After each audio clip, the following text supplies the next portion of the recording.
Hey guys, this is Canfrey15, joined by my co-host, the Red Wolf, and we are back at it again with another Dragon Quest Adventure of Die episode review. And it's been a long time since you've been on the channel for a Dragon Quest Adventure of Die.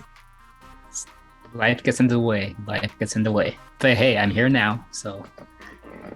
Yes, technically yesterday, the Red Wolf's reintroduction back to the channel was yesterday, or a few days ago after we talked about Eden Zero. So, yeah. If you're fans of... Go ahead.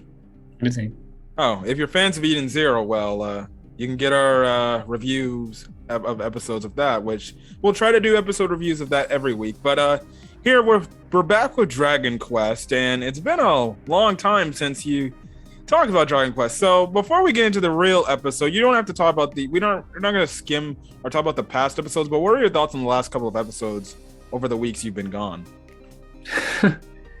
Well, it went from emotional to having one of the greatest villains of all time be goated. Yes. Yes.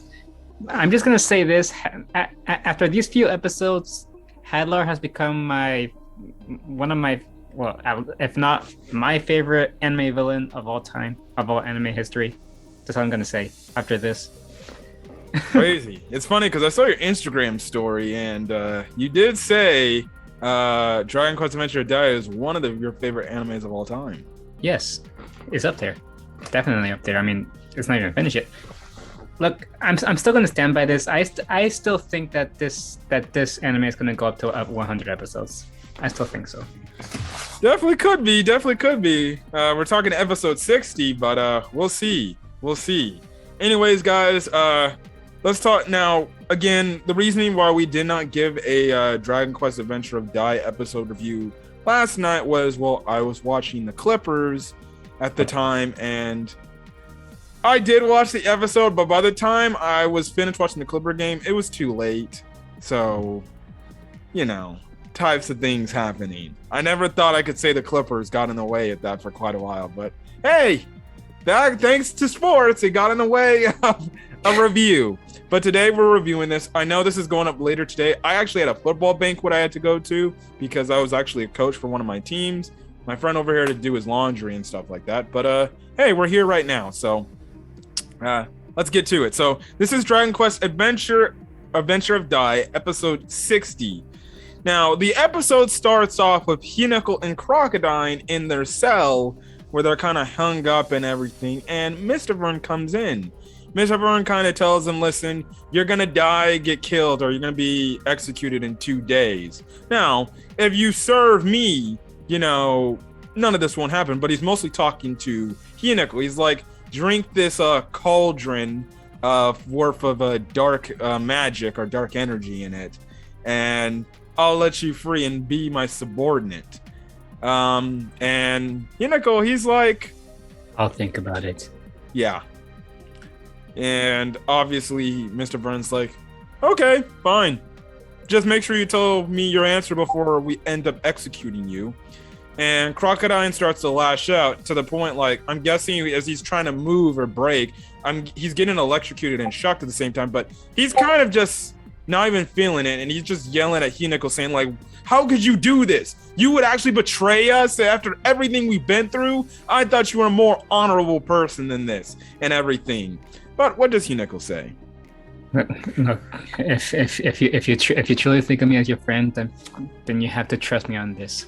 This might be like our way of survival. Yes, and also too in this whole thing, Hinako also, he has flashbacks / remembering of what Marin said to him a few episodes ago about, not giving up his life for nothing and stuff like that. The whole squabble that happened in that episode. Listen, I know we like to talk ships about Dragon Quest Adventure of Die here, but is there a possibility that Hineko's starting to fall for Marin? I mean, it's not confirmed yet, but yeah, could be. I mean, he started having feelings for Mom, but then also started having feelings for, I don't know. The shifts in Dragon Quest Adventure of Die are all over the place, if I'm being honest. Yeah, The only like legit well, it's not confirmed, but the only one pairing that we know would probably stay till the end of time is Dai and Leona. Yeah, and it shows like last episode and this episode actually. Oh yeah, she hugged them all right. My God. So yeah, and the fact that she was telling Flora, "Oh, I believe he's the hero, all right." Yeah, you believe in the hero. You want to be the hero and get in his pants. Stop, they're just kids. And I guess if you want to add another relationship, Flora and Yvonne apparently had some sort of relationship. Well, I guess not exactly a relationship, but she did have feelings for Yvonne. Yes, yeah. So those honestly, those so far the two like ships we know that are probably like good. We just don't know about the mom Popp one, but I think it's kind of leaning the direction that it looks like mom's starting to fall for Popp now. Or just Popp just being smooth with mom right there, joking around for a bit, but then all of a sudden, it's all right. Well, she's starting to look a little bit interested in our guy. So, hey, I'll tell you one thing. We just need to get my boy Crocodile hooked up with somebody. He did say he wants to have a family at some point. Yes, he does. I wonder who. Ooh. Sounds spicy. God. What? Sorry, did I just say that? Oh my God. Anyways, cutting back to the episode. A lot, Leo, going on with the story. Speaking of nightmares, Doc wakes up from a nightmare of Dark King Bird. Dark King Bird. Okay, well, I think we need to take a quick break. We'll be back in a second, guys. Yeah, okay, we're back from our funny, typical laugh session about nightmares. Yeah, I'm literally crying right now. Yeah, Dai wakes up from a nightmare about Dark King Vern, almost like, I guess you could say, killing him again. And in the meantime, Dai gets up. He's wondering where everybody else is. And he kind of overhears a meeting where Flora and Popp and the others and Leona are talking and stuff like that. And they're like, well, we're going to do our assault and stuff like that on the Dark Kingdom and everything. But, we're obviously going to need Dai to give his speech and everything and inspire the heroes to do this and everything. And guess what? He'll rally the troops and we can go attack the people. But what is the one thing that happens to Dai as he's hearing all of this? He starts feeling like really insecure, especially after what happened. He's just like, he's unsure he's able to live with everyone's expectations, and then he just runs away. Yeah, Lana goes to try to find Dai, but she sees that Dai is not in bed, and everybody goes out looking for Dai. Flora eventually has a kind of conversation with Leona. Flora's kind of saying, well, you can't really blame him with all these expectations we're expecting of him. He still is a kid, especially with the standpoint that he not only lost his father, but he kind of just lost a battle outright against a very powerful opponent of all the expectations. And his sword, I forgot to mention. He lost his sword too. And essentially Flora's like, well, if you can't manage to overcome this, then I guess that means he was never the true hero to begin with. But as I said earlier in the video, Leona's like, you're wrong, Flora. I believe in him. He is the hero, and stuff like that. Which, hey, that's nice of her to do that. We've come a long way since we've seen early stages of Leona, because early stage Leona, like episode 2-3, she was like, yeah, you don't look much as of a hero, if anything. So tiny, so unreliable. Yeah. And let's not forget Dai's reaction. Yeah. But we can clearly see that Leona clearly has a changed opinion of Dai over this time. Some of it has to do of the standpoint that, well, Dai has done all this heroic stuff from the start, and then second of it definitely has to do with her liking Dai. like romantically, and honestly, in an exact way that Flora liked Yvonne. Mm-hmm. I've definitely brought that up in last week's review. Coincidence? I think not. I think not. And the funny thing, when you flash back to the freaking which we're gonna get a flashback episode next week, you see Flora's old, her younger design. She looks like Leona. I'm not saying that they're related or anything because they're clearly not. But it's a coincidence. I said this last week about the whole standpoint that Yvonne the hero at the time and Flora was the princess at the time. Oh, princess fell for the hero. Same thing here. Coincidence? I think not. Anyways, that's the whole thing. We cut over to Guy. He zooms over to the area where the dragon altar's at, and he's kind of listening to this kid who's kind of making this prayer. He's like, Dragon God, please, have the hero stop the evil emperor and everything and bring peace back to the world and stuff like that. I know he can do it. I have trust in the hero. But Dai, again, like my co said, is very insecure right now. And he's like, why do you have so much belief and trust in me?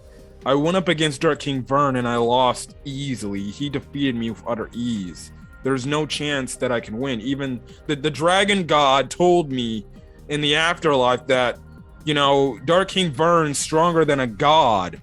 What makes you think that I can defeat somebody that's stronger than a god? And he's very emotional. He's getting to the point he's crying and stuff like that. In the meantime, we actually cut over to Popp. And this whole sequence of Dai running away and everybody looking for him. Mom is kind of just giving a kind of depressed, sad looking face. And obviously Popp comes up on her and Mom's just like, what's the point in fighting anymore? Like, we've lost. Like, if we don't have Dai here with us, it's like, maybe this really is the end. And Popp kind of reassures her, and stuff like that, saying like, listen, it's gonna be okay. It's gonna be okay. He's like, look, when we're all back together again, me, you, Dai, Hinako, Crocodile, we can overcome anything and stuff like that. He's like, look, I'm gonna go find Dai and we're gonna get this whole situation figured out and we're gonna figure out what we're gonna do and stuff like that. And the thing that Popp kind of says, especially throughout this episode, he's like, listen, you're talking to a guy who was a coward and everybody who always ran away in the heat of the moment. So trust me, I would know how Dai feels and everything. And in a way, he kind of reassures Mom. Mom kind of gives him that look like, okay, that's kind of hot. But hey, I'm just saying, the last couple of episodes, you can't lie. Seemingly, Mom's getting a little turned on with what Popp's been doing as of late. Yeah, if you can call it that. I'm just being. Yes, you're being. Yes, you're being. Yes, I'm just being in the whole aspect of love and war. Not that I'd blame you, I guess. Anyways, he reassures Mom. He goes up to look for Dai. Cutting as Dai's kind of crying in the corner of a tree. That's when Popp finds him, and Popp's like, so it's a moonlight evening. Want to go take a walk? Well, they don't really take a walk. They kind of sit near the whole dragon altar thing and stuff like that. And what happens in this conversation, my friend? Well, they just talk, basically. They just talked about like why Dai ran away, and Dai is like feeling like Popp is mad at him. But that's not the case. Popp is all like, you're expecting me to be mad at you? Why would I be mad at somebody for something like that? Cause I'm an expert at running away. Basically. Yeah. Mm-hmm. Take it. Yeah, and it was kind of the whole tone of the whole thing, and the whole thing is, from Dai's standpoint, he's like, everybody's putting all these expectations of me and everything, and I just don't know if I can handle these expectations and stuff like that.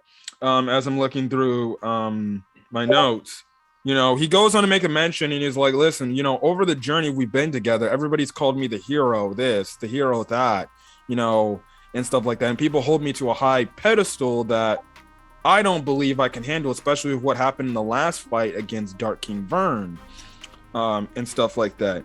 And he ends up Dai ends up saying, like, I feel like I'm just leading people to their death, like my dad, Baron, and I feel like if I continue on, I'm just gonna lead guys like you and the other people to death, and they're gonna end up dying because they have this belief in me and stuff like that.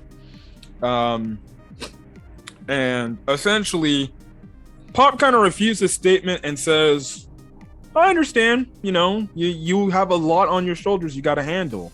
But, the one thing, I'm going to tell you is, regardless of you're going to join us or not in the fight, I'm going to fight. So I'm still going to fight. I'm still going to fight Dark King Vern, whether I go down in death or whether I come out of it alive. I'm still going to fight because, after all this time, I've always been somebody who ran away from all the things we've had a time to go up against and stuff like that. And he goes on to make the mention. He's like, listen, I have the courage because of you. Because of you, you gave me the courage to continue on and continue to get past all these enemies and stuff like that. Without you, I'd still be the same sniveling coward character I was when we first met each other. And stuff like that, which I definitely did like what Popp said. It was a nice way to tell Dai, listen, it's going to be okay. Yeah, things are going to be tough and everything, but, the question is, are we going to go down fighting, with courage and bravery? Or are we just going to just hide in a corner and not even continue to fight and everything? He also uses Dai's name. He's like, listen, it's because of you, Dai. And he even says, like, listen, I'm not just fighting for the weight of the people on my shoulders. I'm fighting for myself. And he goes on to make a mention, like, I'm just fighting for my courage, my strength, because it's just for me.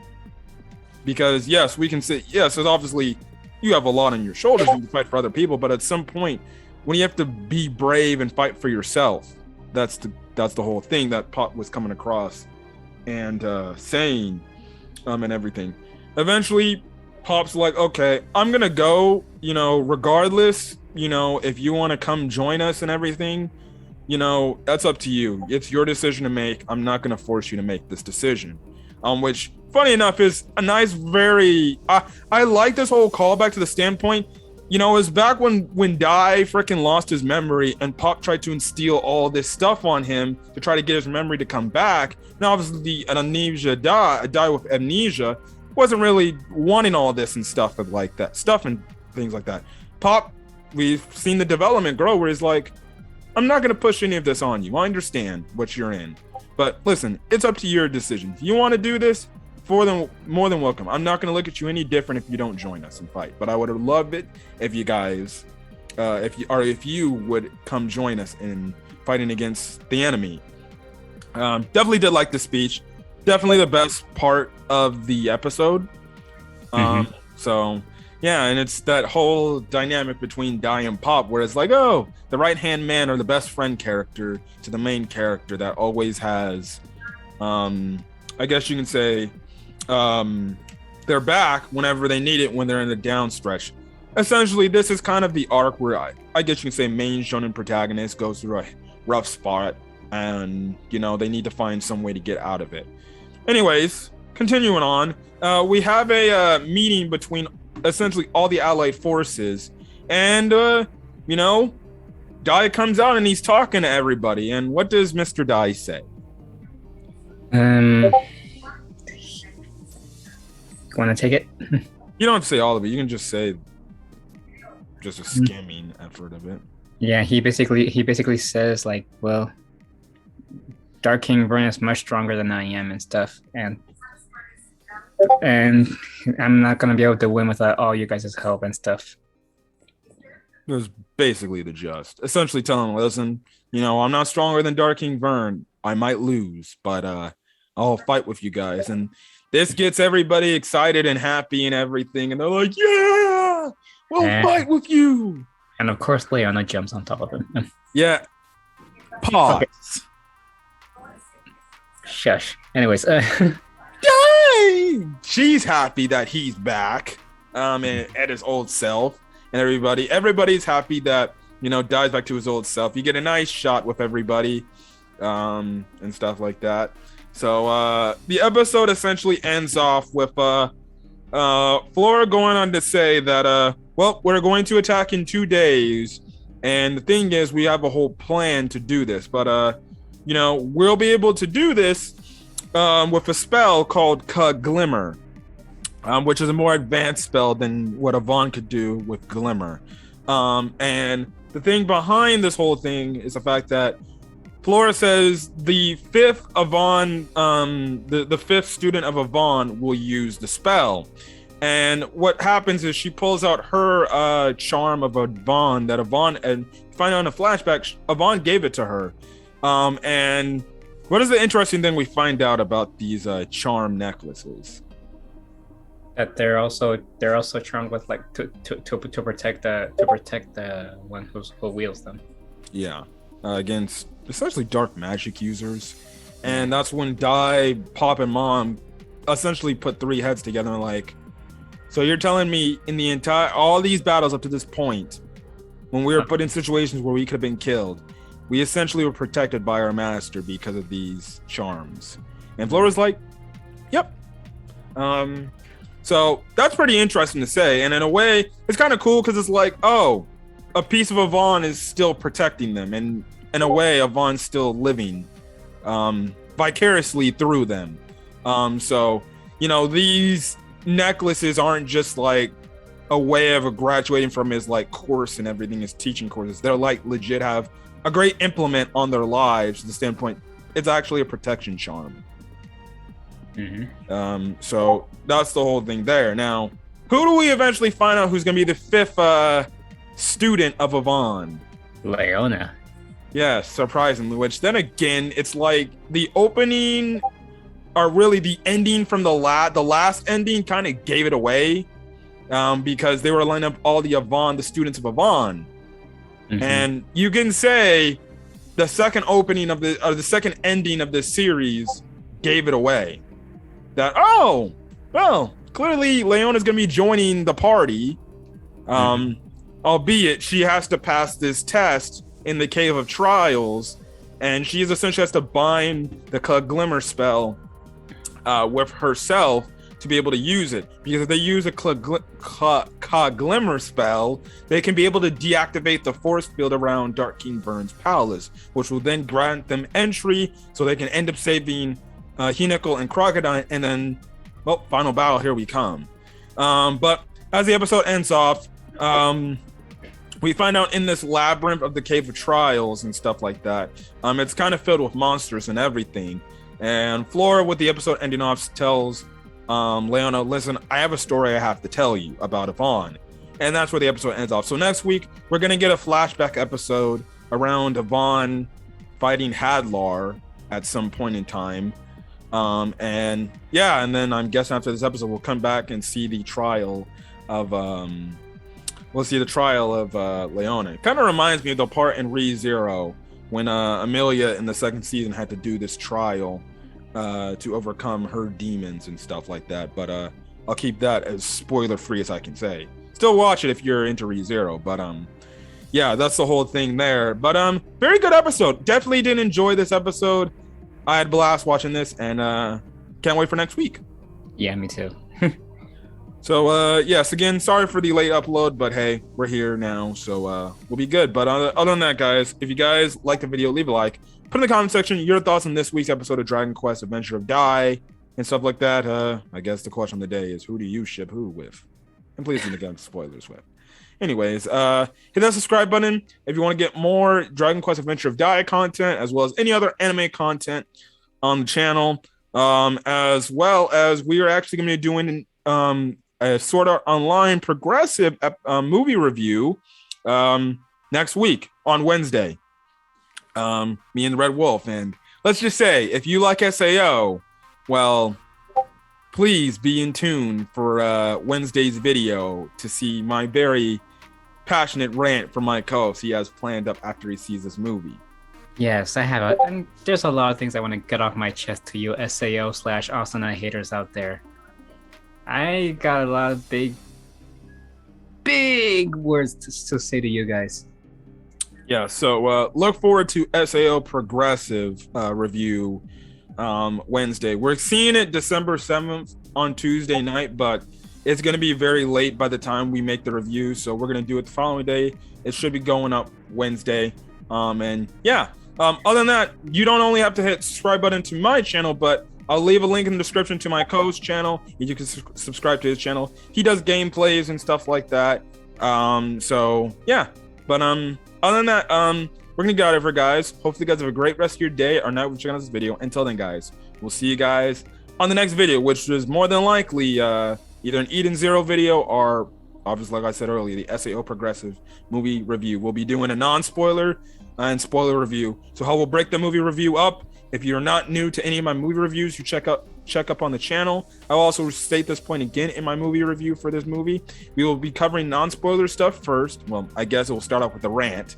Then non-spoiler stuff where we just talk about what we liked about the movie, if the animation was good and story was good and stuff like that without getting into spoilers. And then we'll cover non-spoilers, or we'll cover spoiler stuff in our spoilers territory. Then there you go. But other than that, guys, we're gonna get out of here. Again, have a safe rest of your day, and we'll see you guys on the next video. Till then, guys, peace. Peace.